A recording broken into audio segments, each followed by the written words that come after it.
जर तुम्हाला proper erection येत नसेल, म्हणजेच लिंगामध्ये ताठरता येत नसेल, तर एक टेस्ट करा, ती म्हणजे व्हिटॅमिन डी ची.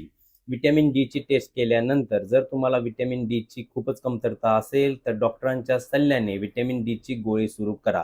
ही गोळी कशी दिली जाते, तर आठवड्यातून 1 वेळा ही गोळी घ्यायला सांगितलं जातं. किती आठवडे घ्यायची, तर तुमची व्हिटॅमिन डी ची कमतरता किती आहे यावरती ते अवलंबून असते. तुमचे डॉक्टर तुम्हाला योग्य ते मार्गदर्शन याबाबत करतील. याबरोबर आणखी काय करायचं, सकाळी उठल्यानंतर कोवळ्या उन्हात थोडंसं बसायला सुरुवात करायची आहे.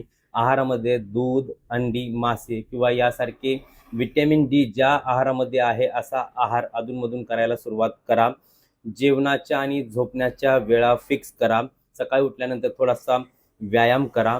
अतिजागरण करू नका, व्यसनांच्या आहारी जाऊ नका. अशा स्वरूपाची जीवनशैली जर ठेवली तर तुम्हाला येणाऱ्या 1 ते 2 महिन्यामध्ये इरेक्शनमध्ये फरक जाणवायला सुरुवात होईल. आणि तरी देखील तुम्हाला फरक जाणवत नसेल, तर मग तुम्ही डॉक्टरांना जाऊन भेटा, कारण याची इतरही कारणे असतात. त्यानुसार देखील डॉक्टर तुम्हाला योग्य ते मार्गदर्शन करतील. याशिवाय इरेक्टाईल डिस्फंक्शन आणि व्हिटॅमिन डीचा कसा संबंध असतो हे सांगणारा एक लाँग व्हिडिओ मी दिलेला आहे. त्या लाँग व्हिडिओची लिंक खाली दिलेली आहे. तो लाँग व्हिडिओ अवश्य पाहावा. यासारखेच व्हिडिओ पाहण्यासाठी doctor Vinayak Shinde official YouTube चॅनलला अवश्य सबस्क्राईब करा आणि हा व्हिडिओ इतरांना अवश्य शेअर करा. धन्यवाद.